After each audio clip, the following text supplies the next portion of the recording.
Happy Monday, beautiful people.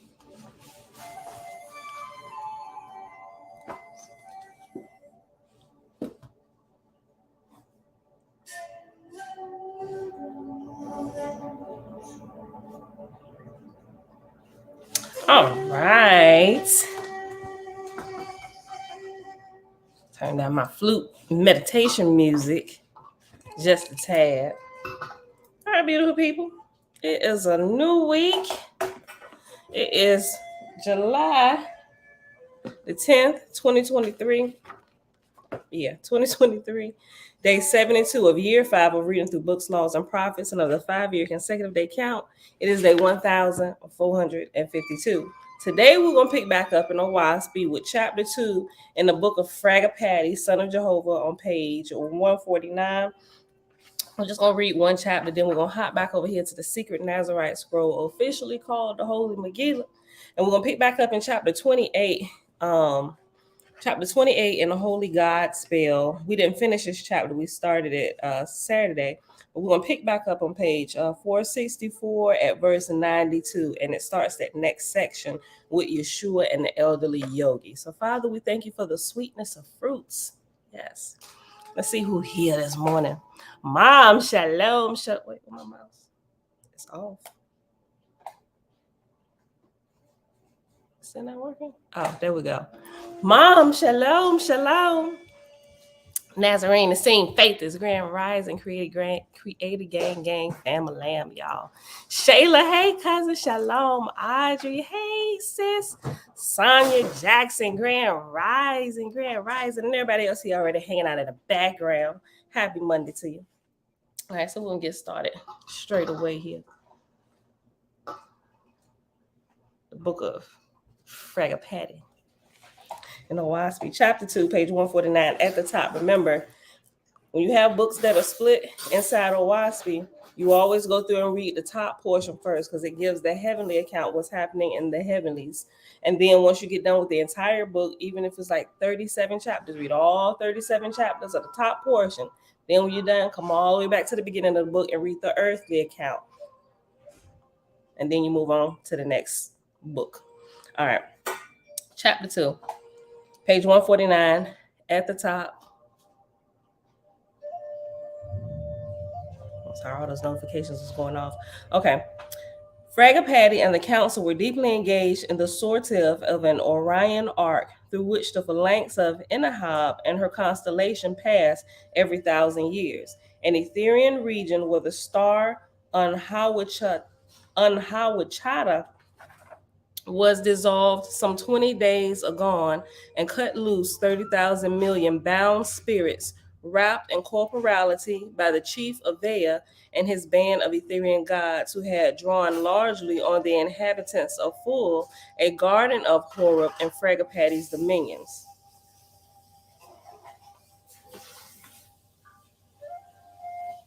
Sorry. Trying to turn it down and I turned it. Sorry. I was hitting the wrong button. Okay. Page 150 at the top, verse 2. And I'm sorry. After at the end of verse 1, in Fragapati's dominions is reference letter A. So remember, the reference letters are all the way at the end of the book. And the numbers are at the bottom of that page. So we got to go all the way to the end of the book of Fragapati, which is a pretty long book. Page 236. It's 43 chapters in the book of Fragapati. Okay, on page 236, the letter A says, just as a continent was sunk on our planet to free souls wrapped in corporality, Pan, the continent of Pan was sunk. Here, an entire planet was dissolved for the same reason. I didn't catch that the first time we read through this. Just as a continent was sunk on our planet to free souls wrapped in corporality, here an entire planet was dissolved for the same reason. Now let me reread verse 1. Okay. Fragapati and the council were deeply engaged in the sortive of an Orion arc through which the phalanx of Inahab and her constellation passed every 1,000 years, an Etherian region where the star Anhawachata was dissolved some 20 days gone and cut loose 30,000 million bound spirits wrapped in corporality by the chief of Via and his band of Etherian gods, who had largely drawn on the inhabitants of Full, a garden of Horeb and Fragapati's dominions. Lord have mercy. I did not catch that. Neither did I understand that the first time I was reading through. Like what happened with the continent of Pan was done with an entire planet, like a whole Earth was dissolved because of all the shenanigans that was going on. Oh my goodness. Just me. Shalom, shalom. Okay. Let me make a note there with this.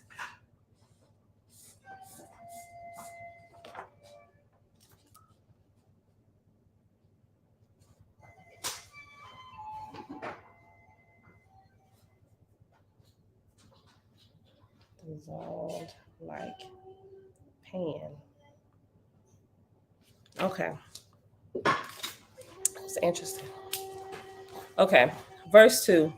And the Via had quartered the dismembered host near Sortive, where the light of the ark fell sharply on them to complete which concourse the taxed the gods for more help than was at hand, to remedy which Fragapati's hosts were extending the Giaean fields of Uth and lowering the grade suitable to the spirits of darkness rescued from Anhawachata, a prolific world, bringing forth imperfect human souls too abundantly for the quality.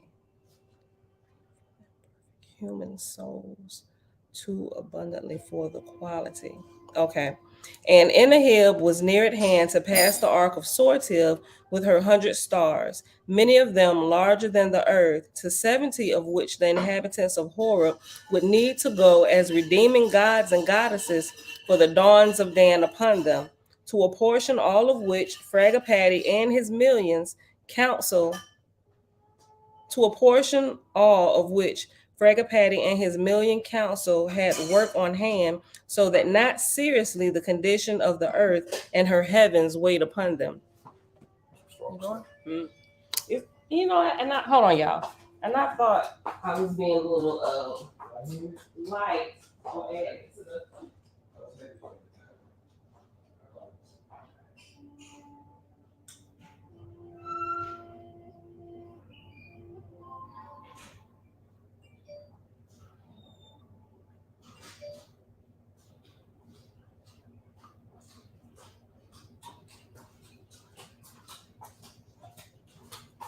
To walk my wonderful hubby to the door.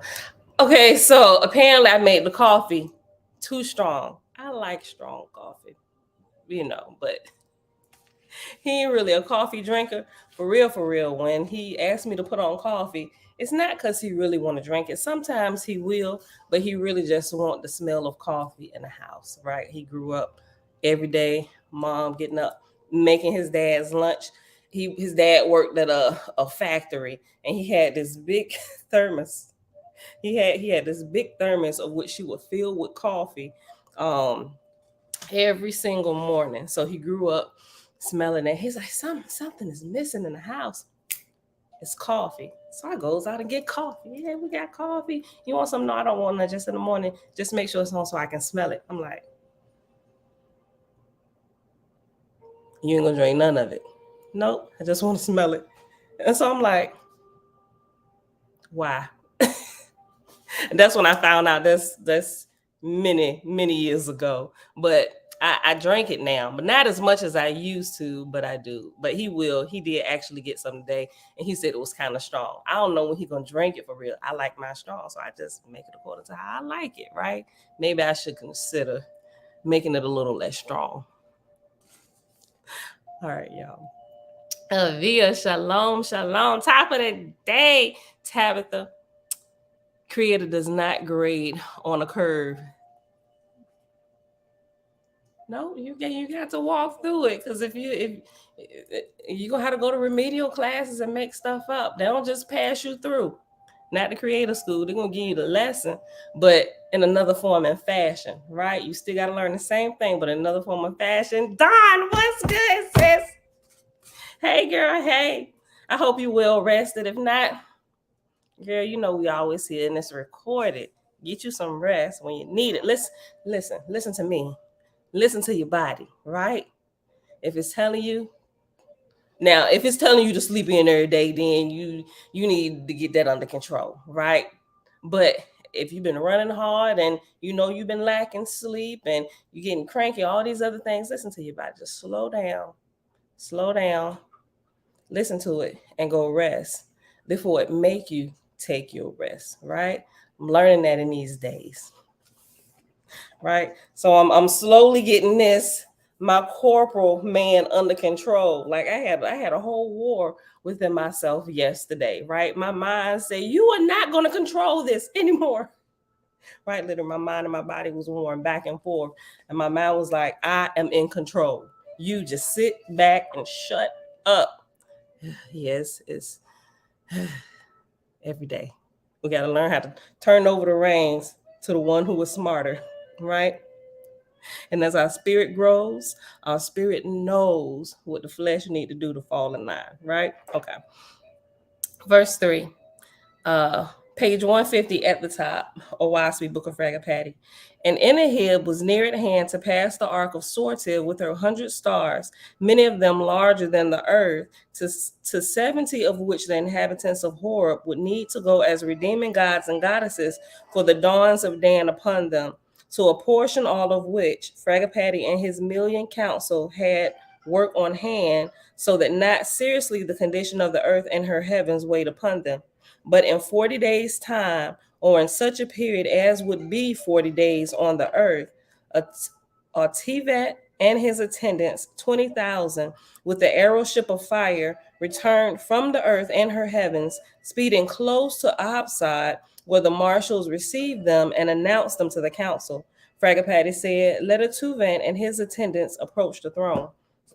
A Tuvan went in, saluting, and stood before the chief, Fragapati. A Tuvan said, in Jehovah's name and by his power and wisdom, am I here to proclaim of the red star and her heavens. First, then, it is 3,100 years since great Osir sowed the seed of mental culture amongst mortals, and it hath grown to be a giant and a most merciless tyrant. To learn whereof I speak, even God and his lords, to honor thee, O Fragapati, gave me voice and word, and opened the libraries of their heavens to accompany me around about the earth, to all nations, tribes, and wanderers. To me, the God of earth said, greeting to Fragapati in the name of the Father, and to thee, his son. So remember, the current ruling God over the earth and the heavens is also simultaneously called son or daughter. And if the current ruling God is female, it is goddess, right? And I believe at this time where we live, the one on the throne is a goddess, right? The more I think about things and how things go here, and the outright defiance and all the things done towards women, it all is beginning to make a whole lot of sense now. And a two event, hold on, I went up too far. Let me see. I'll read verse 7 again. Greeting to Fragapati in the name of the Father, and to thee, his son. Take thou this record to him and his council in Horeb, for I am powerless through my lords and hosts against such odds. God said, from the time great Osir ascended to his Ethereal realm, our heaven yielded ample harvest for 1,500 years, and God and lords succeeded in regular order for every Dan put upon the earth. But then came a change, for the Aegean fields pressed closed on every side of heaven, and the souls of angels and mortals turned down the gross earth. After which time, only such as were already within the second resurrection came and strove for the upper worlds. These depleted the constant rise These depleted the constant rise and left our colleges, schools, and factories vacant, for the hosts of Essenes, newborn from the earth, were stubborn in their much earthly learning, spurning wise counsel and association. And there were born from the earth into atmosphere millions and millions of spirits who could not believe they were dead, but maintained that they were confined in dark dungeons, howling and cursing day and night. And after dark dungeons is reference letter B. So go all the way back. I believe it was what? Page 232. No, Book of Divinity. Too far. 236. There we go. On page 236, reference letter B says, one of the first surprises a novice in Suis receives is to see and hear so many spirits in the spirit world who do not know they are dead, or rather that they have left their mortal bodies, and they very generally believe they are confined in a dark chamber from which they cannot escape. 1882 edition. So this goes into more detail as well about when people pass, especially if they weren't already on the road of light, of higher learning to the Creator and developing their spirits. They don't believe that they're dead, which is why they continue to hang around the earth, around family members and friends, or places of their old haunts, wherever they were hanging out, like if they had certain vices, right? They were meat eaters hanging out at slaughterhouses, restaurants, alcoholics, breweries, harlots, all those things, all those places where they hung out. They would remain there and roam about. Some remained in their own houses, haunting houses, people moving, and all this type of stuff we learn about here in Owaspy, which answers a lot of stuff for us here. Even though they put it in movies, a lot of us have experienced some of this freaky stuff. Like, who can explain this? What is happening? All right. Owaspy is a really good detailer of these things. And while you read it, I definitely recommend you read Susan B. Martinez's book, Field Guide to the Spirit World. All right, y'all. Kings and Queens Coaching Group, shalom, shalom. Drace and Righteous, shalom. Jamia, hey girl, enjoy your vacation. Enjoy your vacation with your family. Elijah, peace and blessings. Derek, shalom, shalom. They're hanging out where they can get. Absolutely. The spirits are hanging out where they can get their fix, just me. Right? Which is why when those of us who pass, who are on the road of education and growing spiritually, and not just us, everybody, when they pass, they used to actually do this, but we've just been so far removed from the truth and practices of more ancient times that we don't do it. And we can actually help them in their transition, which is why for 3 days we can actually pray for them. I know people say don't talk to the dead, all the stuff, but you can actually pray for them. There's a period of 3 days, right? For some, it's a little bit longer. If they weren't already on the road of light, developing themselves, they tend to hang around. After the 3 days, it's like, all right, now go on about your way. Go on with the Father. Go on and grow on, right? Some of them don't listen to that. They're like, no, homie, I'm staying here with you, right? And they wreak havoc. Some of them, a lot of them, not all of them, right?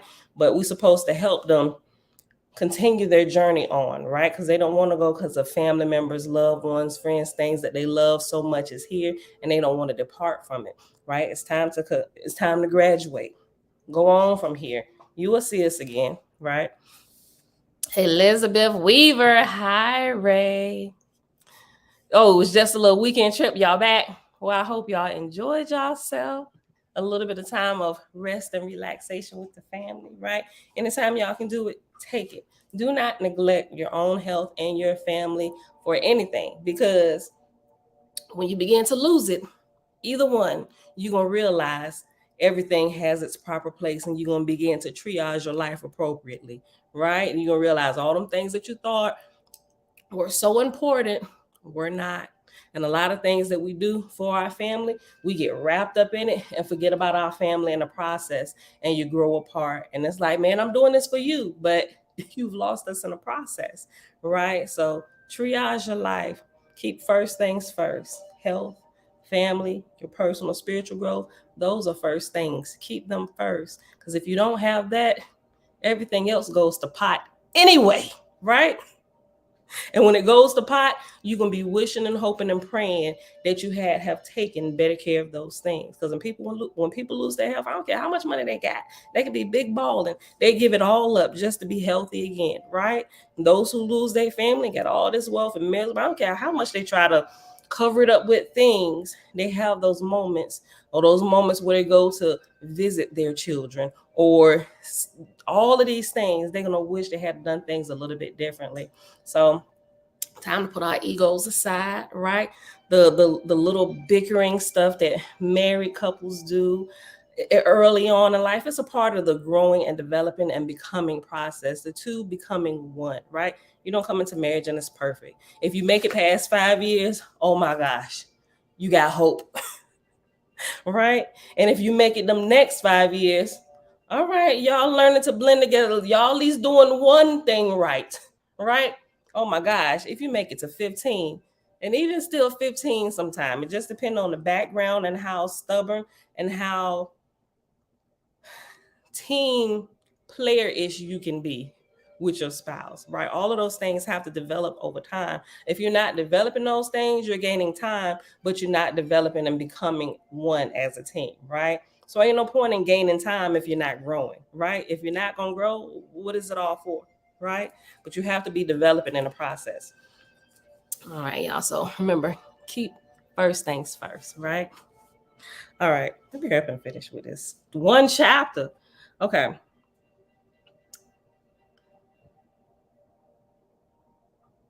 Wholeness. What verse was that?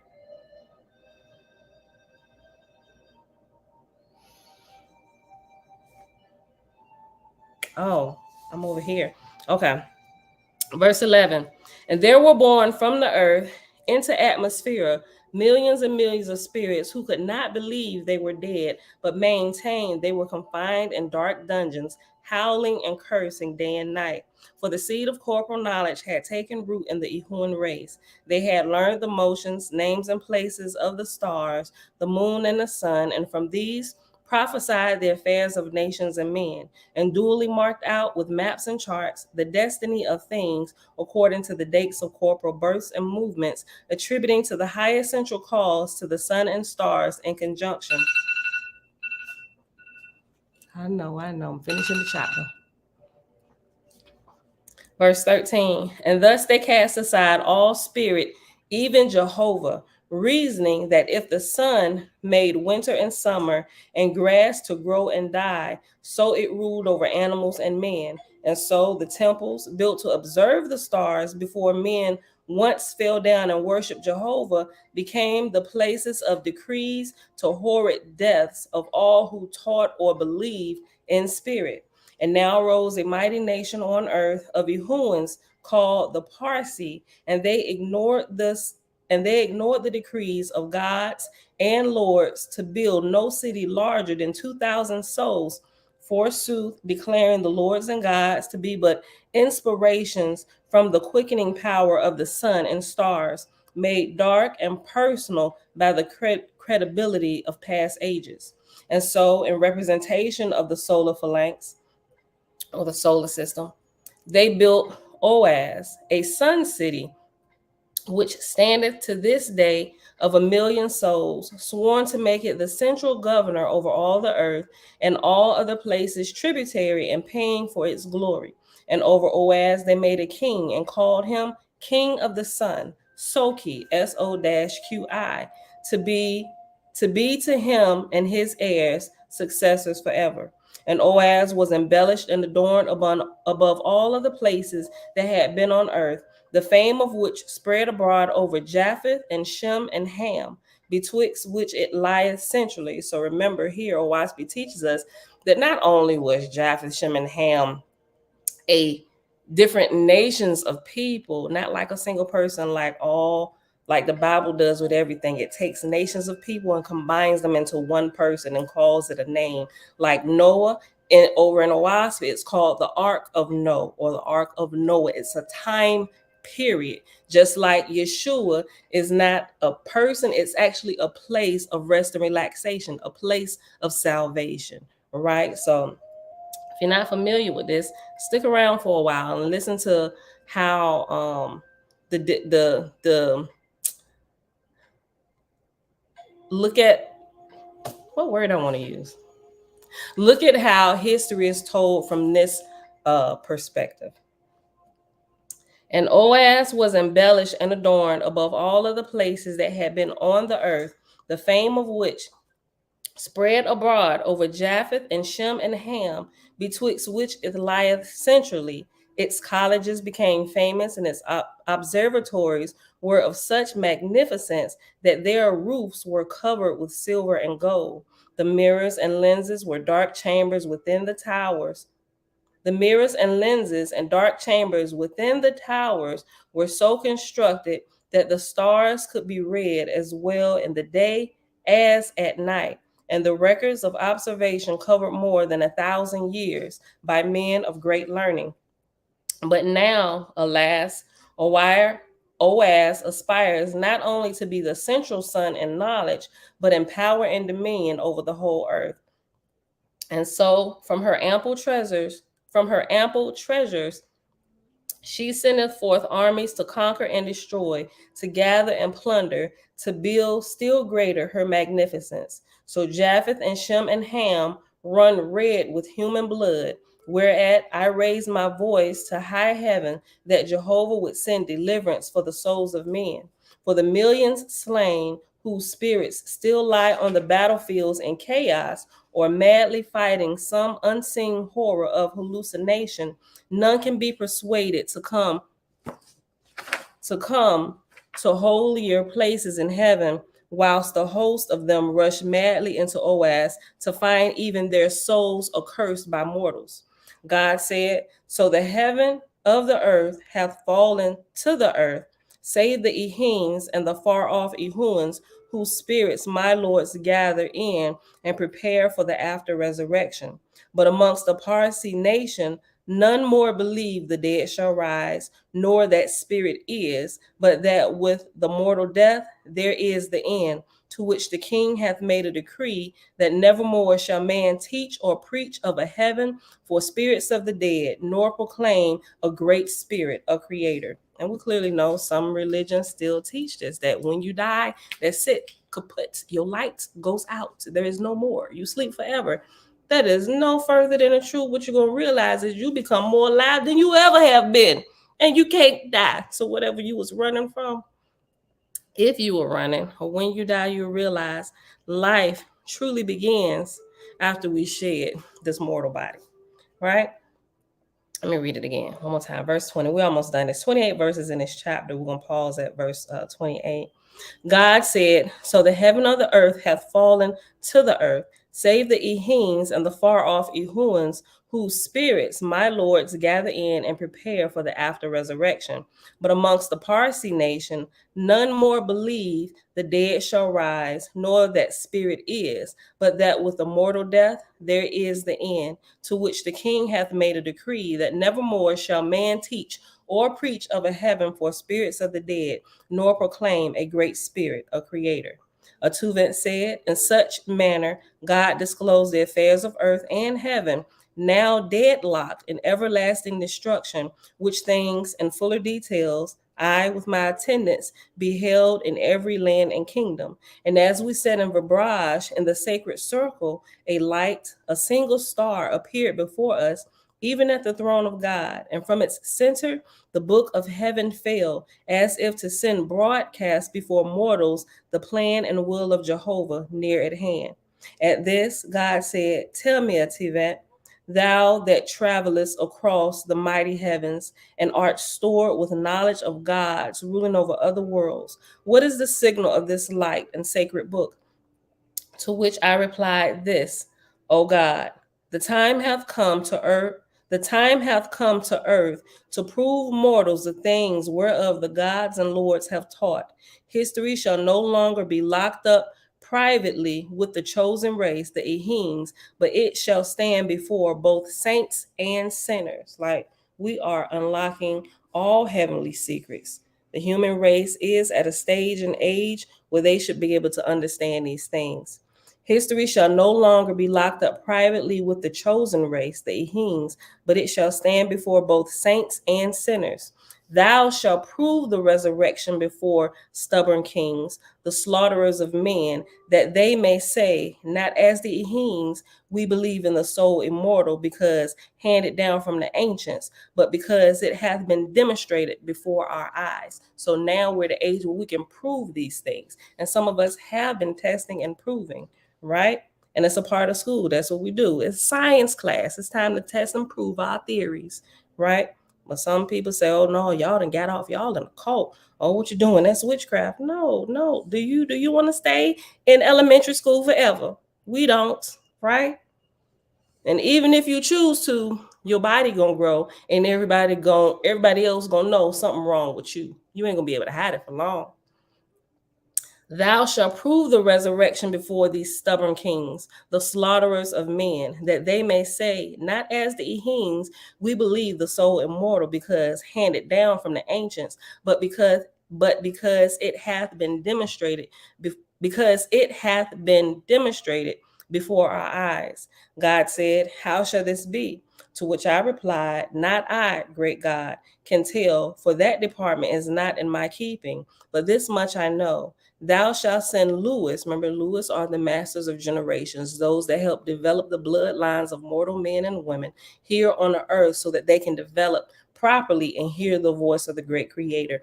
And those who can actually hear directly from the creator, it takes 6 generations for them to pull that bloodline together of righteous men and women walking in the ways of life and love, right? It takes 6 generations of culting that bloodline before one is born in the 7th generation that can directly hear. A lot of us were born in that 7th generation, right? We can directly hear from the unseen realm.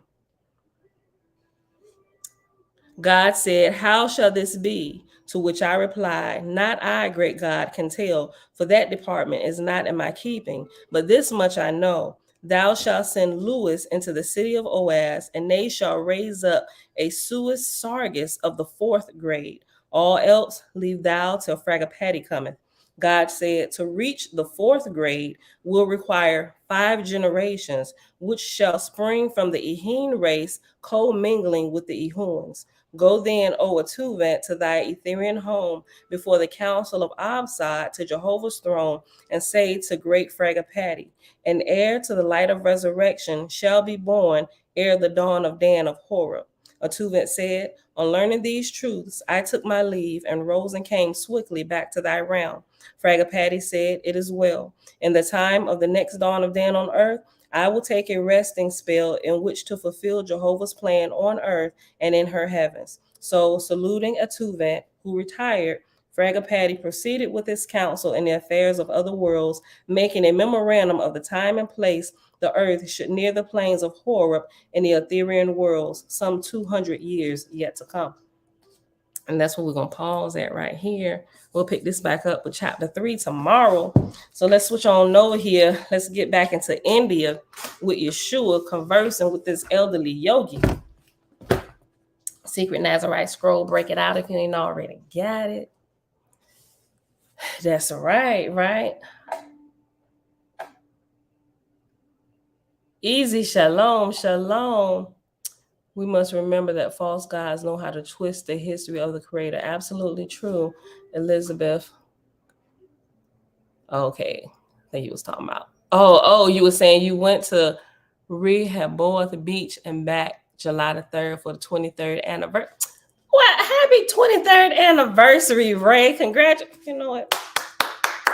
Congratulations.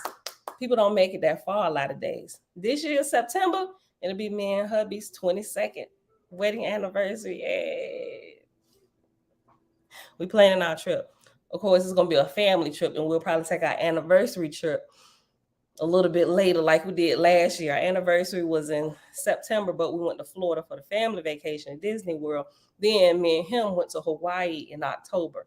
So we'll probably do that again this year. We ain't gonna go to Hawaii. We're gonna go somewhere else different. We're gonna go somewhere different, right? We're gonna travel this this beautiful world that the Creator has developed and designed just for the spirits to grow here. We got to experience it, right? Yosef Ben Yisrael, Shalom, Shalom, fan. Dreadful Cosmo, peace, love, light, and balance created gang. All right, y'all.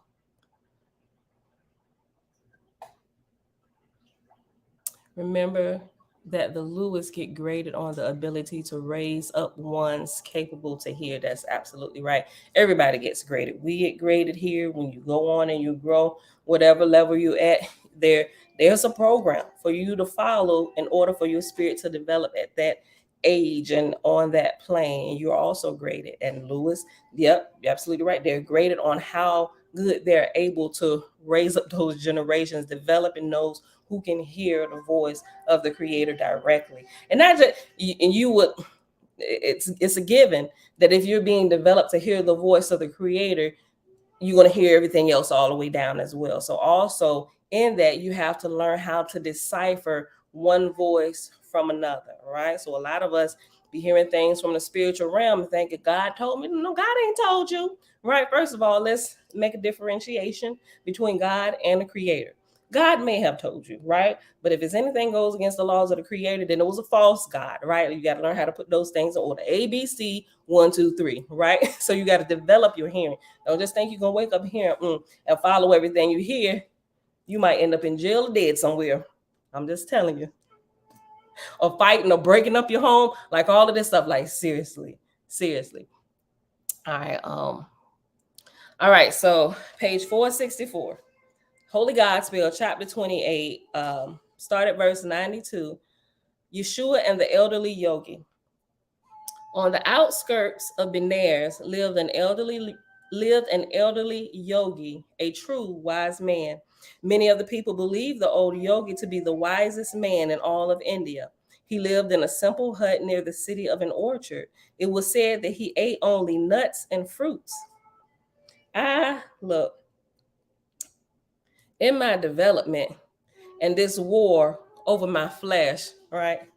You know, you can live on coconut water for a very long time, right? You get up, then you start reading some people stuff and putting their opinions in, or it ain't healthy. You can probably do it for maybe 30, 60 days. But people who ain't tried it, they just gonna talk what they think.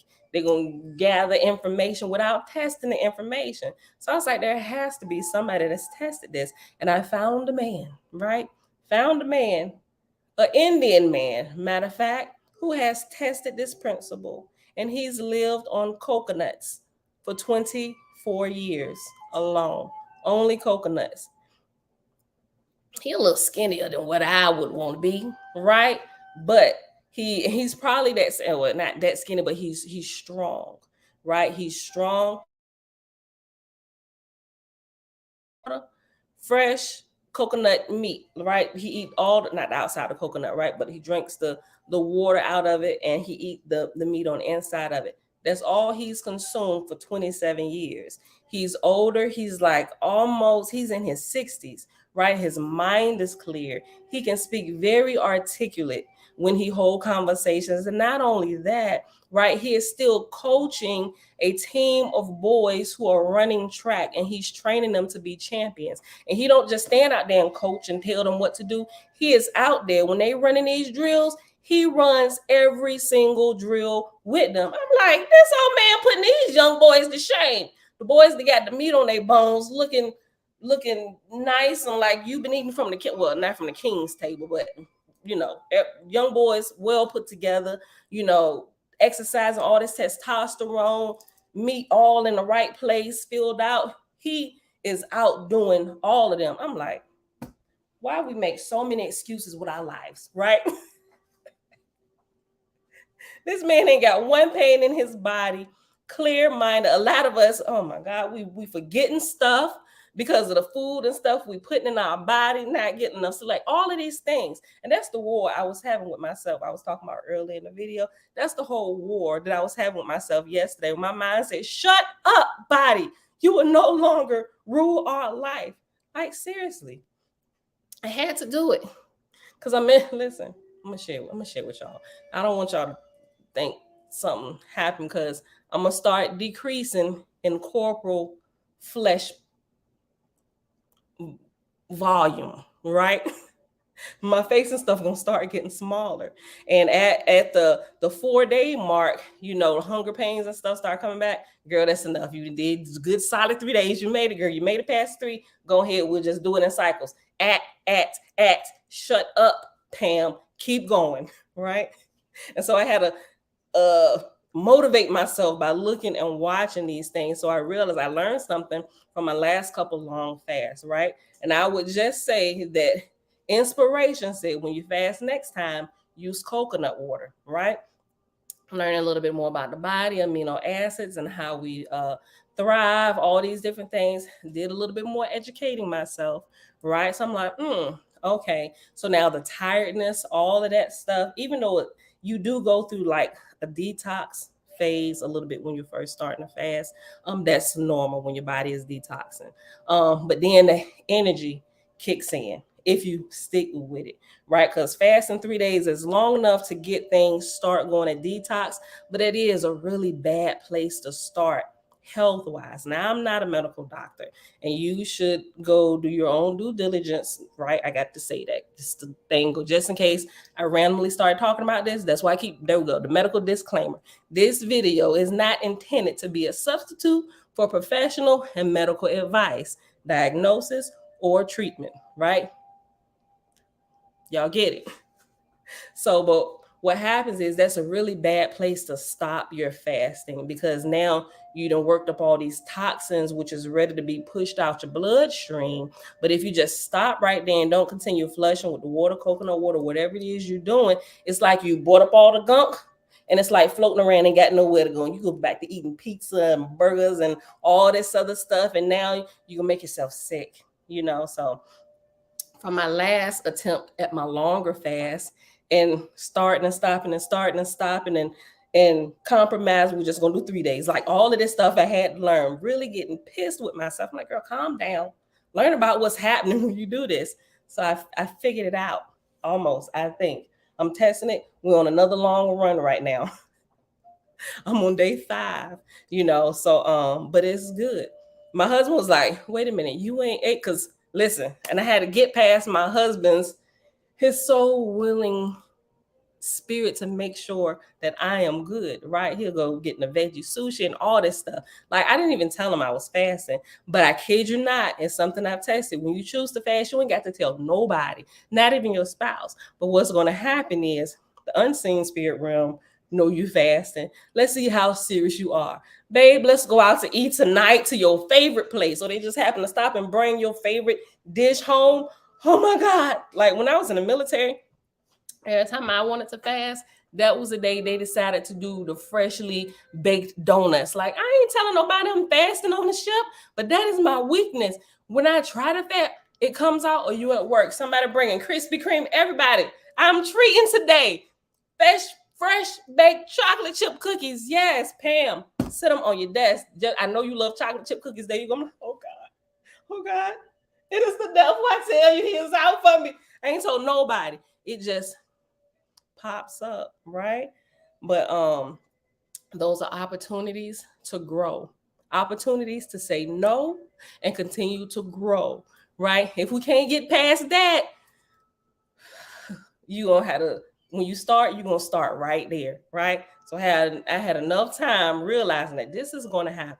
Kid you not, started this time. Come on, babe, let's go up here to Sam's Club. I'm gonna get your favorite stuff. I'm like, should I tell them? Maybe I should tell them now. I'm not gonna go to Sam's Club with them because they're gonna get this pasta. And no, I was like, no, I'm gonna go, Pam. You gonna do this. Your flesh is not gonna run you. Mind we is in control. He gonna get it, and the family's gonna enjoy it, right? And you just gonna move right along, right? Come in and get the made, stood right there while they made the fresh veggie sushi and stuff, just like I like it. Yeah, put the little toppings on it she like and stuff. I'm like, he like it too. So I didn't really kick up a fuss, right? Do you know he ate too? Listen, let me tell you. I was about to break, because when we got in the car, I was gonna take him while we was unpacking the cart and put it in the back where I couldn't see it. Because normally when we get it, it's like our little snack while we ride back home, right? Popping the sushi, he dropping. I'm yeah, babe, it's so good. Put a little soy sauce on it, right? He gets it, puts it right there on the armrest. I'm like, oh God, I don't know if I'm gonna make it. I don't know if I'm gonna make it. I'm almost on day 3. Maybe I should tell him. Pam, you can do this. Mind is stronger than the flesh, right? So I was like, okay. I was like, if you open it, I don't know how strong I'll be. And I went into a prayer. I'm like, Father God, I really need to get through this. I'm like, please don't let him open this. I was like, because if you open it, I don't know how strong I can be. I said, please don't let him open it. So when I got in, I decided to just take the bag and tie a knot in it. And then he kind of looked at me, but he didn't say nothing. So I thought he was going to say something, babe, go ahead, or pop that open like he normally does. I was like, I'm just going to, without saying that, I'm just going to tie it tight. So I tied it tight. He just looked at me, turned up the music, and we was jamming. I'm like, yes, I made it past number 1. And now I just got to make it when we get past the house. I got to make it past this next test. When we get in the house, it's going to be sitting on the counter. You can pop it open while we're putting up the stuff. Nope, come in the house. I'm looking around. Kids, get down here and put this stuff up. Right? I was like, Pam, stay out the kitchen. I'm like, babe, the kids going to put the groceries up today. We've been out. Let them do it. They old enough, they can help. That was my saving grace. Then he came down here later. He's like, where that sushi at we got? I'm like, it's in the refrigerator, babe. He said, okay. Pops it out. Opens it up. He said, man, this stuff's so good. I said, ain't it though? He opened up the little soy sauce, put it up there. He popped one. He said, oh my God. He said, here you go, babe. I said, I'm good. Go ahead, babe. I ain't hungry. I had a little bit of coffee. I ain't really hungry. Maybe later. He said, okay. He ate another one. He said, I'm going to wait for you. Close it, put it back. Do you know them 2 whole things of sushi is still sitting in my refrigerator? I'm like, Jeremiah, there's fresh sushi. It's not, I call it sushi, but it's really just avocado. It's avocado, carrot, cucumber with the rice paper rolled up and stuff, right? With the sriracha, all this chipotle stuff on the top of it with the garlic pepper crumbles. It's still sitting in there. And if Jeremiah or James don't eat it, it's going to go in the trash, right? Because I'd have made it past day 3 for real. And I am good, right? Coconut water. It has about, if you get the right one, it only has like 60 calories in it, but none of the other sugars, all this extra stuff. It is the closest thing to the human blood that they find. I remember I'm not a medical doctor, but you can actually research this. They have articles. It's one of the closest things to the human blood that there is. And they use it in time of war when they ran out of IV, right? So that will hydrate you. It will give you literally almost everything you need in your body. The things that we pull from food, the electrolytes, all of this stuff that we get from our fruits, coconut water has just about all of it. The only thing you may need is something green. If you add some spinach in it, but I have some liquid chlorophyll. It is a complete meal. It is literally in liquid form what our body receives from the foods that it eats if you're eating appropriately. And I realize this may be like I'm on day. It's my hubby. Hey, babe. Okay, how much? Okay. All right. Bye-bye. But I realized that doing a coconut water fast, not only is it easier, you still got to get through the hunger pains. Once the ghrelin cuts off after about day 3, it's really good. And I realized that extra tiredness that I was having the last time, I'm like, man, it just depends on how toxic your body is and how you've already taken care of it or whatever's being done. It will depend how tired or sluggish you actually get. But the energy normally kicks in for different people between days 4 to, I say, like 7. And then you get this burst of energy. You get insomnia, but it's not insomnia. People call it fasting insomnia, and they think something is wrong with them, and it's really not. It's because your body is not using all of that extra energy to digest food, so now it can redivert that energy to your life. Go do something. You can get up earlier. I've been waking up at 3. I know I'm still like a couple minutes late here, but I was getting coffee and stuff, right? I was like, I should have moved just a little bit faster. I've been just popping up 3 o'clock in the morning, eyes is open. I'm like, girl, go ahead down there and work out, right?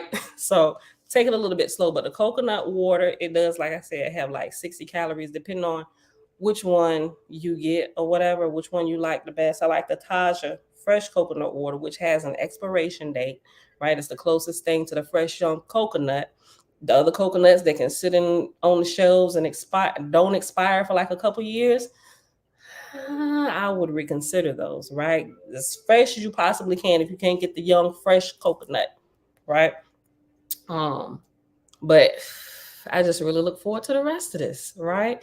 Mind is clearing up. Sometimes I get like this fog, this brain fog. It's like, oh, I really shouldn't be having this at this young age, right? And thinking about my dad and how he passed and what began to happen to him, I'm like, not on my watch. That is not happening to me, right? Even to the day he passed, they really couldn't figure out what was happening to him.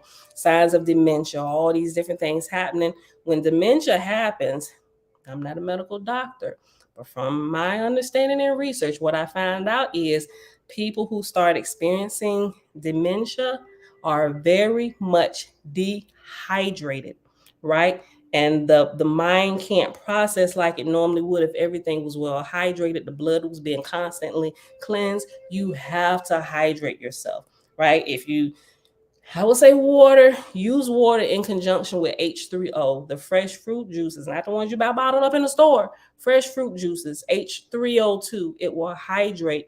Like go on a H3O2 fast feast, H3O2 feast, or add more of it to your diet. Constant coconut water, regular water. People who are suffering that, make sure they are hydrated. So a couple medical tests have actually showed it, but they don't really dig into that. They start getting into medicine and how they can push medicine on you. But if they would treat it first with water and proper hydration, a lot of that would disappear and they would regain normalcy and be able to think straight, right? So do your own due diligence and research on that. Body start tightening up, aches and pains, back pains, is your body has many cries for water. Matter of fact, you all, if you don't have it, you should get that book, The Body's Many Cries for Water. It depending on how well you have taken care of your body or how bad you have destroyed your body over the years, your body's going to cry out in a multitude of ways, letting you know that it's dehydrated, right? Always treat the body first with hydration. With hydration, there's a lot of stories. A gentleman also during wartime, when I mentioned this before, you can go Google this, look it up. When they ran out of medicine and all of this stuff, and he couldn't get a hold of anything. Everybody coming to him sick, all of this, all he had was water. So he gave him water and a little bit more water. He broke it up into micro doses throughout the day, but a lot of it so the body could process it because the kidneys can only filter 1 liter of water per hour. I think that's right. 1 liter of water per hour. So that's why you shouldn't down a bunch of big water in, big water out. The cells still don't get hydrated appropriately like they need to. So sip on it throughout the day, multiple times to make sure the hydration is getting into the body and into the cells, right? And also by doing that, you actually go to the bathroom a lot less because the water is getting to where it actually needs to go and not being forced to rush through your body in and out, right? So it's a little bit of education. It'll take us a long way. It'll increase our lifespan by at least 10 to 15 years, right? Just do your own due diligence and research. I'm not a medical doctor. All right, let's finish this real quick. Hold on. I gotta send this for my husband. One quick second, and we'll be done in a couple minutes. We may just read this one little section here, and then we're gonna have to pause because we're gonna be at the time. I just gotta send this real quick. Give me 1 second, y'all.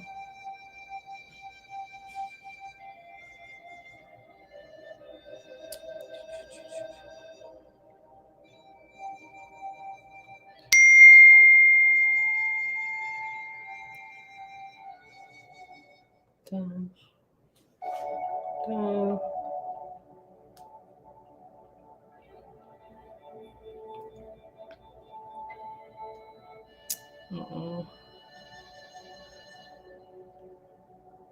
Hold on 1 second, y'all.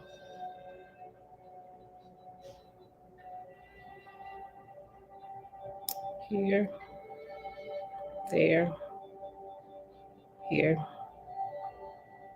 Okay. Yes. Next. All right. Okay. Yahshua and the elderly Yogi. I'm gonna just start it over. Verse 92 on page 464. What kind of yard you got, Tabitha? I'm thankful these things grow in our yard. Mangoes, coconut water, soursop, and many. Yeah, you live in Trinidad. Oh my gosh. We're gonna have to plant that stuff. Like when we get our next house, it's gonna be bigger with more land because we really want more land. We really want fruit trees and stuff growing on our land. Yeah. This is the reason why I love the Caribbean lifestyle. The grocery can be your backyard. Oh, that is my dream. That is my dream. Okay, listen. On the outskirts of Benares lived an elderly yogi, a true wise man. Many other people believed the old yogi to be the wisest man in all of India. He lived in a simple hut in the center of an orchard. It was said that he only ate nuts and fruits. Each day he sat for several hours in front of his hut giving darshan, his spiritual presence, to the pilgrims who flocked him. Most days, a dozen or so pilgrims sat outside of his hut waiting to ask questions. Lo, the holy man never spoke his answers aloud. Rather, using his wooden staff, he wrote in the dirt his replies. Interesting. Wherefore, his answers were brief. And to each pilgrim who came, the sage answered but one question. Some pilgrims would sit for many days outside of his hut, for lo, he would answer only one question from each visitor. One might sit and watch the sage answer the questions of many visitors over a period of time. After Yahshua completed 3 years of study with 10Jul, he began his 4-year ministry unto the people of India. On the first day of his wanderings, he visited the hut of the old yogi. I know we strapped for time right now. I just wanted to say something about this. If y'all haven't gotten that book, the Sutras of Patanjali, which is we come to find out comes from this right here, what they talk about in here, Patanjala, right? They made it masculine, which is actually was developed by feminine energy, right? These laws and things for the body, all of this, they've taken it comes from India, right? From this area. But in that book, oh my gosh, I started going through it yesterday and I kind of skipped to the back, right? Because, oh man, there's a section back there that talks about as you begin to develop, and we talk about this before, as you begin to meditate and grow spiritually, you're going to begin to be able to do things that other people are going to think are supernatural, and they're going to think you're like this superhuman being, right? So he starts to get into that a little bit. And he said some people call them superpowers. He said, but this is a natural progression of the development of the spirit and being able to manipulate the elements here on earth and in the spiritual realm, right? So he goes in and he starts talking about the mind first, which is absolutely amazing because this particular fast, I'm really dealing with my mind out of everything. Right. And so when I saw it, I was like, oh, this was perfect timing. And he was talking about how the mind, clearly we know we need to train the mind, but just like we go when we practice karate or exercise or practice in a new language or whatever, you say you have to train daily in order to see the progression. You can't just do it willy-nilly once this week. Oh man, I forgot about it. We'll start it again next month. He said you're never going to see any kind of growth. That's why people can't get their mind under control. You literally have to train your mind just like you are training for anything else, and you have to do it daily. And they said the more you do it with daily practice, the easier it gets. And when the body or the mind realizes that the spirit is controlling it, after a period of time, it's just going to fall in line because you're trying to get back here. Like, as a matter of fact, it went into this explanation, which it reminded me of what Owaspi said about remember the idols and how idols originally were created to help people understand the bigger picture of a creator, right? And the God. So they used prompts, right? God has used prompts. Give your mind something to focus on so that you can understand, but not that you're just focusing on that. You're also, the second level of meditation is being able to focus on the idea of what this represented. And once you be able to train your mind, you no longer need the prompts. You can just walk in it. And it was explaining that even worship in churches or wherever, worship overall was designed to be the exact same way. You take something like you're focusing on a rose, right?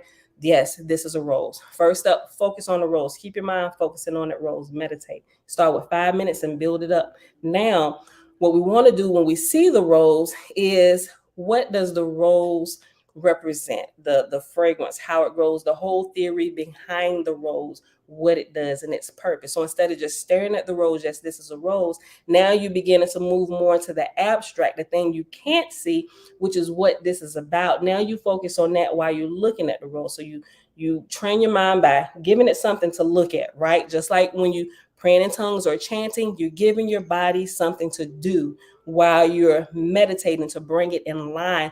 I'm like, oh my gosh, this makes so much sense. The way that book began to break, it sounds like, yo.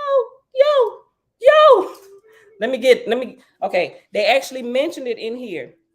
The Yoga Sutras of Patanjali, right? It's on page 456 in the footnote here in the Holy Megillah. Let me go get it for y'all, because I forgot to post the picture. Let me get it so y'all can see it.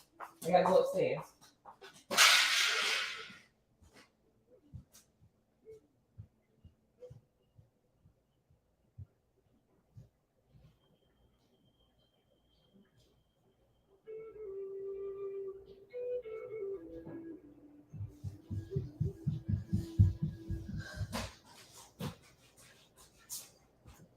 I'm here to keep your company.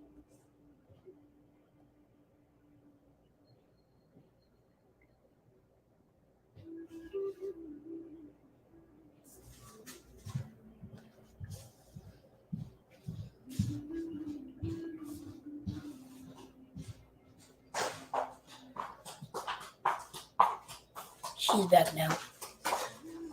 Thank you. Isaiah. This is the book.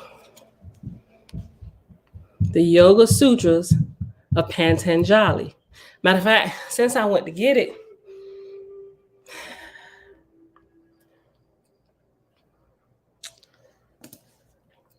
man, if y'all gotta go to work, go ahead and get out of here. Let me just tell you what I was talking about. Catch my breath. I do have to conserve a little bit of my energy. Walking up and down them stairs and moving too quick right now. I get a couple more days, then I'll be good. Okay. On page 161 of this. Okay. So I want to finish this about the elderly yogi. With him, it's 133 verses. We're on 102, right? But I think this is a good add-in. Not even thinking about this right here and what I read last night, or early yesterday. But it's really, really great. So just listen if you can. If not, if you gotta go, get off here, go clock in to work. If you can't whistle while you work, listen while you work. Remember, just come back later. It's recorded, right? Okay. All right, look. On page 161 of this, okay, the Yoga Sutras of Patanjali, and it's by Sri Swami, y'all know I'll be screwing up the last name, Sachi Dana Nada. And I take go ahead and screenshot it real quick, y'all, if y'all can. If not, I promise y'all, as soon as we get done, I'll put the link to Amazon where I got mine from, so you can see the title and everything. Okay, portions on accomplishments. Matter of fact, let me go back to page 159. We're telling you where it starts. It's a couple books together. This is book 3, right? So that's a picture of him. And it says portion on accomplishments. This is the Vibhuti Pada, right? This third book is called the Vibhuti Pada. The Vibhuti are all the accomplishments which come as byproducts of your yoga practice. And this goes in to tell you what yoga truly is, right? Not how the Western world has kind of screwed it up. right? But it's really literally the science of the mind, controlling the mind so you can control everything. And you can literally, if you learn how to do this, you will literally be on your way to becoming a king or queen of 7, right? You control this. Like once you learn how to do this, I would go as far to say that we can call you a queen of 7 or a king of 7. That's my goal. That's why I'm getting to, my G. Listen. The vibhuti are all the accomplishments which come as byproducts of your yoga practice. They are also sometimes called the siddhis or supernatural powers. These powers begin to come with the practice of the final 3 limbs of Raja Yoga, which we got that book too. Get this, and the Raja Yoga book. Matter of fact, my mom put the link with a book you can listen to for free on YouTube. I'll repost that as well. I'm sorry, I forgot to do that for y'all. These powers began to come with the practice of the final 3 limbs of Raja Yoga: Dhara, which is concentration, Dhyana, which is meditation, and Samadhi, which is contemplation. Note on book 3 and 4. I have translated all the sutras of books 3 and 4. However, I have chosen not to comment on all of them. I have taken the ones I have found most useful for the understanding of yoga aspirants and have left out the others. Those readers who wish to study more about the sutras that have no commentaries here can consult one of the books on yoga sutras listed in the selected reading. And so he has references to further grow yourself deeper. Now, listen to this. This is the part I wanted to read about the mind, that it really just came in and took up residence and sat deep down in my shanana. Listen, okay. 1, it's a long word, but it's going to break it up, so bear with me. Desa Benha Sitazya Dharana, right? So that's one long word, and they break it up. Desa is a place or location. Benha is binding. Sitazya is of the mind, and Dharana is concentration.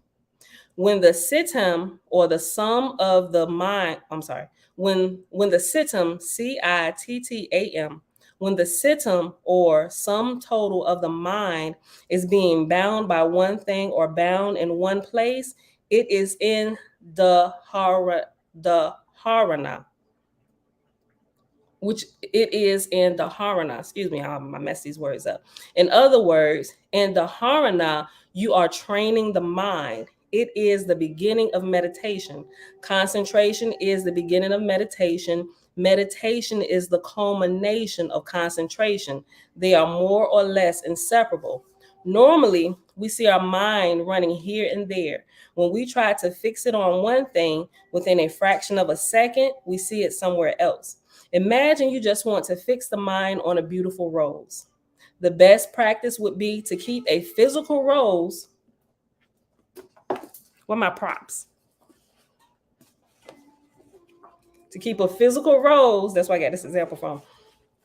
Imagine you want to fix the mind on a beautiful rose. The best practice would be to keep a physical rose in front of you as you begin, because it is easier for the mind. Concrete objects, symbols, or images are very helpful for our beginning practice, which is why in Owaspy we found that in the beginning, idols were actually implemented by the God and were approved by Creator as the human race was developing. But it was not supposed to continue worshiping these. They were supposed to progress and transform, put these away, realizing these were only prompts to help train the mind so that we can grow up and begin to talk one-on-one with our Creator, right? With our daddy, with our Father, right? Spirit of our spirit. Listen. Imagine you want to fix the mind on a beautiful rose. The best practice would be to keep a physical rose in front of you as you begin, because it is easier for the mind. Concrete objects, symbols, or images are very helpful for our beginning practice. It is not that easy for the mind to grasp something abstract or to even visualize something. So keep a rose or a flame or a picture in front of you. Same reason why they built altars, right? It was the same way. It's to teach you a principle. Once the principle has sunken in and you fully assimilated it deep down through your spirit, through your shanana, you do away with it, right?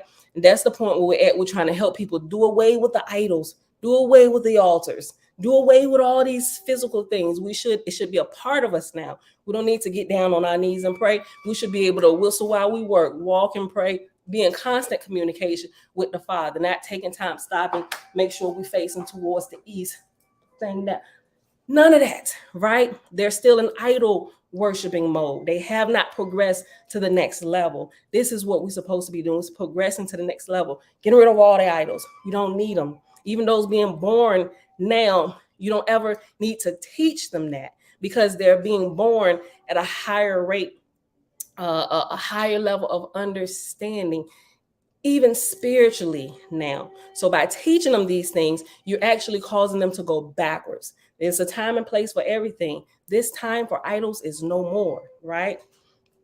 Listen, let me just start over. I'm gonna keep going. Imagine you just want to fix the mind on a beautiful rose. The best practice would be to keep a physical rose in front of you as you begin, because it is easier for the mind. Concrete objects, symbols, or images are very helpful for our beginning practice. It is not that easy for the mind to grasp something abstract or even to visualize something. So keep a rose or a flame or a picture in front of you. If it is an idea on which you wish to concentrate, at least have something physical to remind you of that. While you look at this object, think of the idea connected with it. This is where the practice of tradak, Tradak, and after the first A, it's a short line over the A, tradak. This is where the practice of tradak, or gazing, also comes in handy. Tradak is actually gazing at something, sometimes without even blinking. Don't strain the eyes. Just look at your object as long as you can. You'll be able to look longer if you put your mind on the idea behind the object. How beautiful it is. What a great gift has come from a thorny bush, etc. Like that, associated ideas will come in. When you get involved in those things, even the gaze will be forgotten, but you will still be gazing without blinking. Don't try to gaze just for the purpose of gazing. If you do that, the eyes will get tired quickly. After a while, you can gently close the eyes and try to bring a mental picture of your object of concentration. First, it is outside, right? Right, we're gazing on it here, right? And once we develop, we should be able to do away with this because we've taken it and we've put it here. We can close the eyes and it takes our meditation to a deeper state, right? And then the rose begins to fade away and the idea behind the rose begins to take root. That's how we train our mind, right? After a while, you can gently close the eyes and try to bring a mental picture of your object of concentration. First, it is outside, and then you lose it. Again, open the eyes. Slowly learn to grasp it within the mind alone. That means you will be developing that impression in your mind. It is something like in photography. You take a picture, it's there on the film. How do you know whether it's there or not? You develop it. If nothing comes, you have to make another picture. And my photographers, those who actually know the process of developing a picture, would understand this example. How do you know whether it's there or not? You develop it. If nothing comes, you have to make another picture. It's the same with the practice of tradak. As you think, you are, as you think, so you become. If you think of a rose, the mind will take the form of a rose. After a while, you will easily be able to see it within, without the aid of any physical object outside. At that stage, you no longer need altars and this and that, right? So we have not us, we developing still, but the churches, the different mosques and temples and all these things, they have not developed past this stage of meditation. They still can't get the mind under control. They have not learned how to take those teachings The physical things you can see, the props, the prompts, all of these things, they have not learned how to internalize those things. Do away with this and bring it within, and begin to walk up the ladder of light and become a king or a queen of 7. Listen, even, let me just go back. As you think, so you become. If you think of the rose, the mind will take the form of a rose. After a while, you will easily be able to see it within without the aid of any physical object outside. At that stage, you no longer need altars and this and that. Even in your puja, Puja, with a short line over the U and the A, even in your puja or worship service, that's what puja is, a worship service. Even in your puja, worship service, this is what is supposed to be done. You do the puja physically and then sit back and trying to bring the whole picture in your mind. How did you begin the puja? What did you do next? Next. Bring the whole procedure to mind in the proper sequence. Once it becomes easy, you don't even need the physical objects or puja anymore, right? Because now it's a part, you know how to do it, right? You can move on to the next lesson spiritually. All this is part of dharana. As you look at the rose, the mind will try to go somewhere. The minute you begin, the mind will say, "Ah, yes, I remember. She sent me a rose like that for my last birthday." See, then the rose is gone from your mind. She is there. And then after that, we had dinner. Ah, it was the best dinner. Then we went to the movies. What was that movie? Yeah, King Kong. It will happen within 2 minutes. From the rose to King Kong in 2 minutes, even less than 2 minutes. So on. So hold on. So now, wait, so on. Even less than 2 minutes. So on, what are you meditating now? Not on the rose, but on King Kong. See how fast that transition happened? If you don't control the mind, right? That's why we're supposed to practice meditating day and night, right? Got to train this unruly beast. The mind is like that, but it doesn't matter. That's the nature of the mind. There's no point in getting frustrated. At least at that point, say, "God, where am I? How far have I come from the rose to King Kong? Shame on you, my little fellow. Come on, let's get back to the rose." Never give up and never think, "Oh, I am unfit for meditation." That is the biggest mistake many people make. They think that the minute they sit and close their eyes, everything should be beautiful. If the mind runs here and there, they say, meditation is not my thing. But it's like practicing piano or playing guitar or cooking. How many times have you cooked your fingers instead of the vegetables? Nothing is learned that easily. While learning the bicycle, how many times did you fall down? So keep trying, persevere. Remember that Patanjali says in book 1, Sutra 14, practice becomes firmly grounded when well attended to for a long time without break and in all earnestness. Let me read that one more again for you. Persevere. Remember what Patanjali says in book 1, Sutra 14. Practice becomes firmly grounded when well attended to for a long time without break and in all earnestness. The very practice itself is called concentration. The mind running, you're bringing it back. It's running, you're bringing it back. You are taming a monkey. Once it's tamed, it will just listen to you. You will be able to say, "Okay, sit there quietly," and it will. At that point, you are meditating. Until then, you are training yourself to meditate. Train your mind to meditate. Training your mind to meditate is what is called dharana. Dharana. Dharana. And that's the portion I wanted to read to y'all. Wasn't that good? That was so amazing. That was so needed for me yesterday. I'm like, getting frustrated. Sometimes I do it when you're praying in tongues or whatever. If you still use the practice of praying in tongues or chanting, whatever, it helps you do the same thing. It helps to give the dog something to do while you trying to get the body still, right? Give it something to play with. Like, stay here, good doggy, right? Roof. So going through this process, it can be frustrating, but I found out yesterday while I'm really perturbed with myself doing my meditation times and even while adding a fasting to that. Okay, Pam, breathe.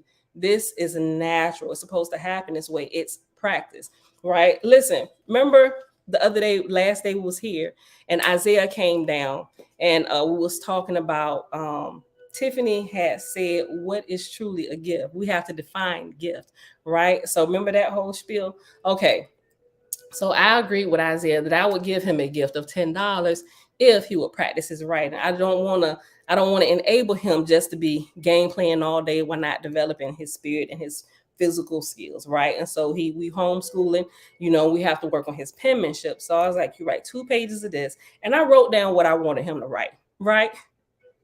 I don't even know what his little book at. But that boy, he gave me, I ain't gonna say he gave me so much trouble. He frustrated himself for about 4 hours until he wrote that. And I even chopped the sentence down. And I said, okay, just write this 8 times, right? He bought the smallest book down here that he could, right? Not a regular size notebook paper, about this size, right?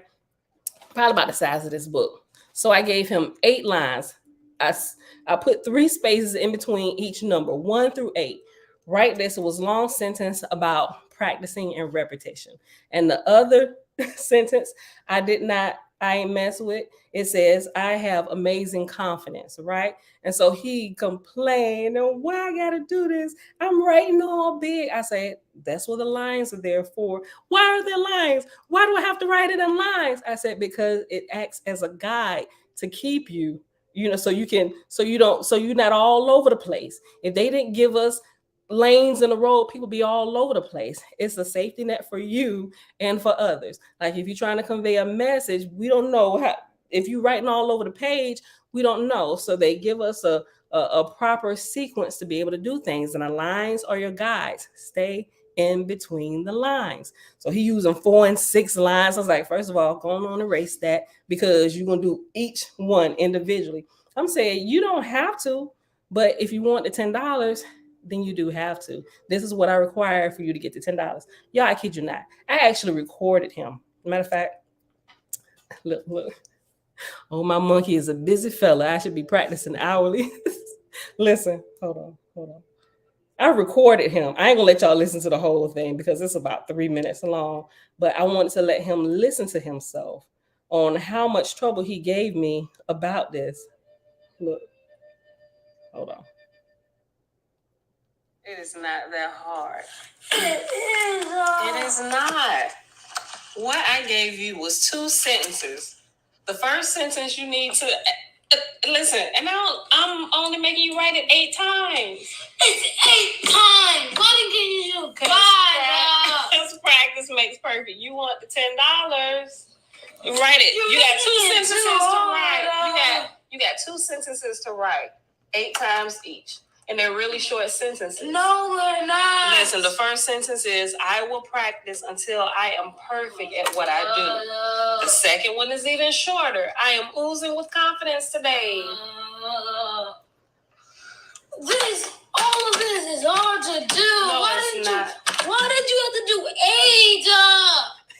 8? So it would have been better if I did 5? Yes.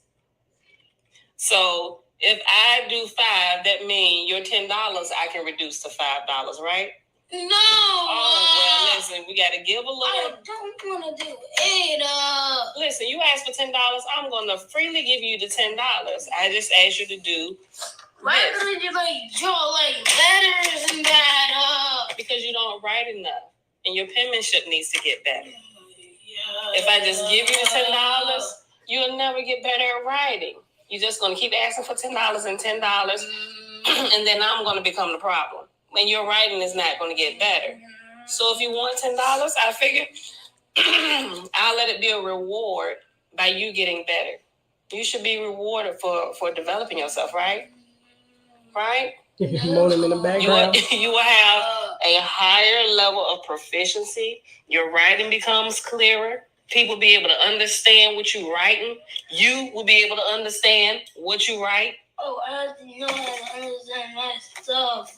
So, listen, child. If you want the $10, you ask for $10.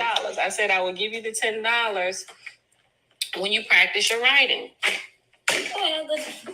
This Isaiah, this does not have to be a struggle. Yes, it is.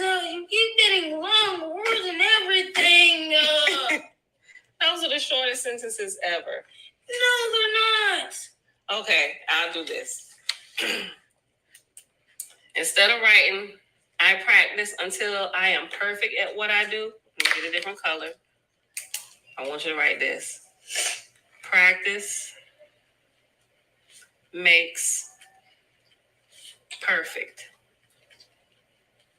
Okay, so cross this out. So instead of writing this, for this one, write practice makes perfect. But you can still write, I am oozing with confidence today. How am I supposed to draw it smaller? First of all, if you get a pencil, you can erase. Just fit the letters in between the lines. That's all you got to do, Isaiah.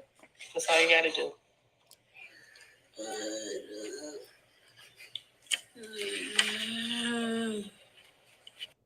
I just let it play to the end. That was it. So can you see? Listen, and this look, that was before I had my little outburst. I'm going to meditate. I'm pulling myself together. That was earlier in the day. You know, I found myself throwing that same temper tantrum that Isaiah was throwing. But I thought it was a perfect example of what happens when we try to bring our flesh in subjection to our mind to help develop it, right? But yeah, that boy for 4 hours, he didn't get that $10 for 4 hours. He literally complained. He went to go run off and play. I was like, hey, this your time whenever you done, right? But I guess he was in a match with somebody and they had planned out what they was going to do. I was like, hey, time is ticking down. I don't care either way. I said, if you don't want the $10, that's fine. And what I did after that, I decided to implement that on a daily basis. I'm like, you know what? Because they always, Mom, how can we make money today? Go talk to your daddy. Well, we can't go to the warehouse. Well, the job, you need to be a little bit older for this particular job. But around the house, the dad, the yard, why don't y'all ever go ask him? Because you know he going to make you work like a Hebrew slave out there in that yard. So y'all come to me. I'm going to do the same thing. They think I'm just going to give them $5 and $10. And a lot of times I have, right? And I'm like, Pam, stop it, right? Because now it's like, Mom, $10, $10, $10. I was like, wait, first of all, no, right? I know I started that, but this stops right now. So now they're getting a little pissed with me. So now if you want some money, here's a list of things you can do to get money. If you fold a whole basket of clothes that I need to fold, that's not your own, I'll give you $5. That's one of the highest paid things you can do in this house. If you take care of some of my chores and do it like I do it, I give you $5. $5. Si's like, I need 40. I'm like, first of all, you need to get a job. Get out my face. I ain't giving you $40 for folding my one basket of clothes. I said, now you can save your money. You can save it up. Maybe come Friday, you might have been able to gather $40. But now, what I've added, like you wash and dry your own clothes. Show them how to use a wash and dryer. Y'all ain't gonna have me around here working like a Hebrew slave, like I've been always in the kitchen. All that. Y'all getting old enough to help. Wash your own laundry. This is how you do it. You got this day. You got this day. If you wash a load, that's $1. If you dry the load, that's another $1. If you fold it and put it away, that's another $1. So you can do your laundry if you got one load, and you can get $3. If you got two loads, whites, colors, you can earn possibly $6, right? That means fold it, put it away, or hang it up if it requires to be hung up. Now, I did give him a special treat with this writing because I got an idea while trying to sit here with Isaiah. So I told all of them, every day, Monday through Friday, not the weekend, Monday through Friday, you have the opportunity to earn $10, right? You got the opportunity to earn $10. But what I need is a book report, right? And so I got an outline. And Josh, because he's older, I'm making Isaiah, he just need to write 10 times. Josiah, you give me a 1-pager. Josh, I need 2 from you, right? If you want this, it's completely your choice. This is something y'all ask for money all the time now. You want to go do stuff, but it is within your power to do. It's here. Man don't work, man don't eat, right? You want extra money? I've given you a couple different ways. You go to your daddy, he may not. He just gonna tell you, boy, get yourself out here. You're gonna have a house one day. You're gonna need to learn how to take care of it. This is how you weed whack. This is how you cut the grass. This is what you do in this order. All this stuff out there sweating like Hebrew slave on the hottest day, right? Get your butt up. Get that trash out, like all this stuff, right? So, but I figured if I help to develop them by also rewarding them, thinking about the reward system, why I be going through the different levels of growth and stuff, I'm like, you know what, this is really good. They may kick against the pricks at first, but there's an easy way. You literally can just pull money, right? And you already get an allowance at the end of the week. You can literally add to that, right? There is an extra $50 just hanging out there for y'all if you want it, right? But each level, as you develop, I'm going to require a little bit more. And the $10 ain't going to change for a while. It's still going to be $10, right?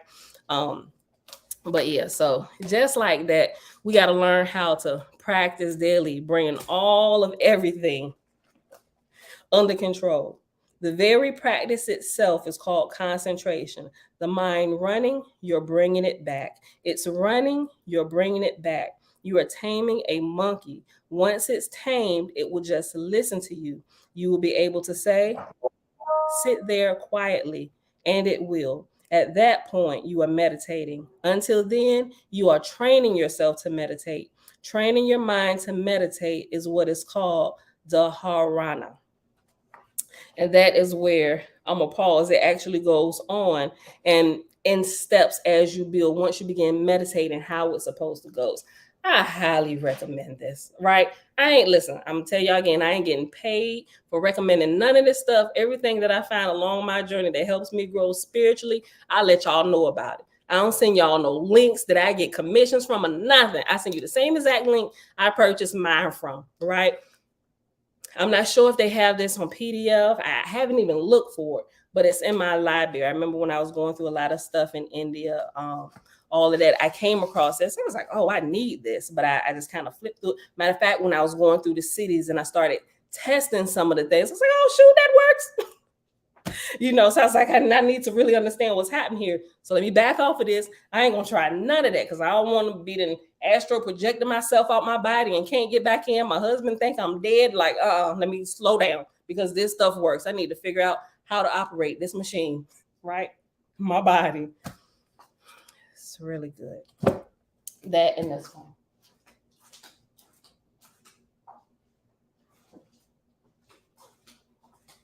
Raja Yoga. Like, I would say you can't have one without the other. I'm just saying. You check it out. Matter of fact, like I said, I'm gonna send you this one. I definitely know that this is it's a really good recording on YouTube, the whole book, and I'll post that here in a couple minutes. But that is it for today, y'all. We gotta go. We didn't even finish this. I didn't even finish this chapter with the Indian man, the old Yogi. So I think we're just gonna start it over tomorrow. We'll start over at verse 92. We went from 92 to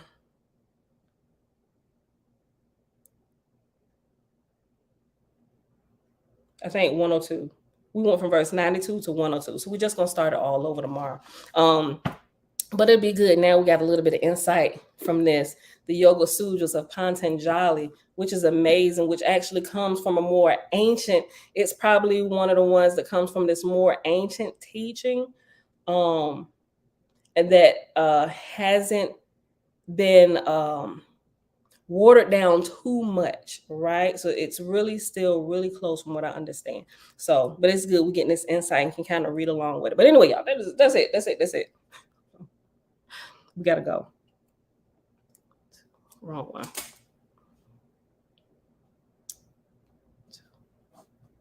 All right, beautiful people. It is Monday, July the 10th, 2023, day 72 of year 5 of reading through books, laws, and prophets. And of the 5-year consecutive day count, it is day 1452. We read the second chapter in the book of Fragapati, son of Jehovah, on pages 149. I did not put the ending page, and I closed it. We started on page 149. Then we hopped over here to the Secret Nazarite Scroll, officially called the Holy Megillah. And we started back in chapter 28 of the Holy God Spell, and we read verses 92 through 102. And we're just going to read that over tomorrow. Now, Father, we thank you that all that we need is already here with us, around us, and within us. Yeah. All right, beautiful people. So thank y'all for hanging out. They got both on Audible. Oh, snap. Thank you for looking it up, Ma. So if y'all love Amazon Audible, you can download both of them. Give me a couple seconds. As soon as I end this, I'm gonna go ahead and post this in the community section on YouTube, both channels, and I'll post it in the Facebook group and the Facebook page. Get Audible. I'll post the YouTube version too for Raja Yoga if there are some of those that can't afford whatever it is the cost is on Amazon. All right, y'all. So thank you for that, Mom. They have both on Audible. Need to give myself a task to bribe. Reward myself with these books ASAP. It's a good idea, right? Figure out what works for you. Who was talking about the bringing the mind? Isaiah first coming on. I saw this when you put it in. Sounds like my conversation with Creator day. All right, beautiful people. I love y'all. I will see y'all back here tomorrow morning, bright and early, 6:15 a.m. Eastern Standard Time. Peace. But I see through you.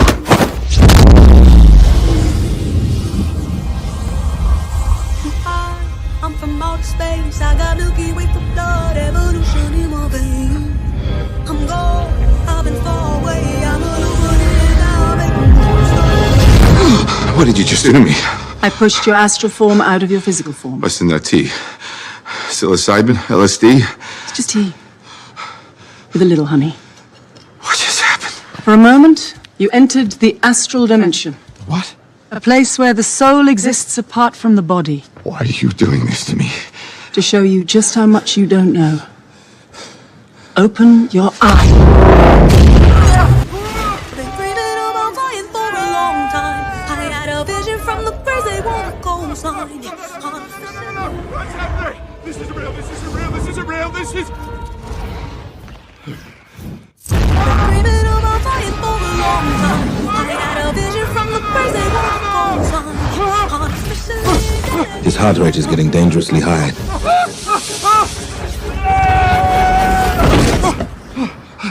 He looks all right to me.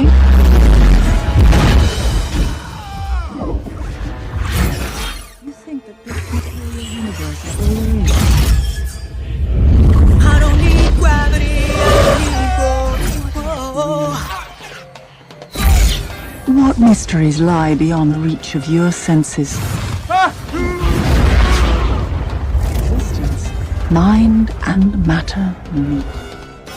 Thoughts shape reality. I don't need gravity, I just need hope.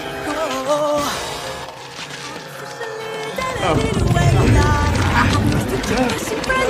fine line, I'm a mislead of this illusion. I am not really here, I'm an intrusion. I don't swim or sink, I just float. Some benevolent and life-giving, filled with malice and hunger. Dark places where powers older than time and waiting.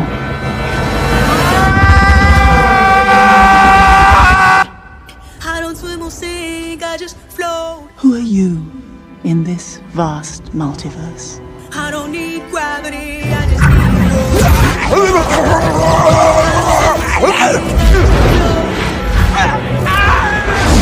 I don't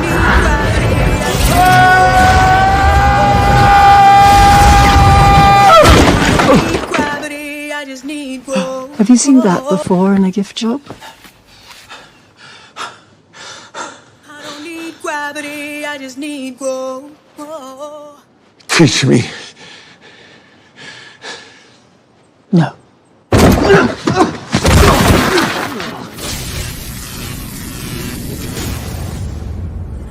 It's an earthquake rumble. I won't ever ever fall, never stumble.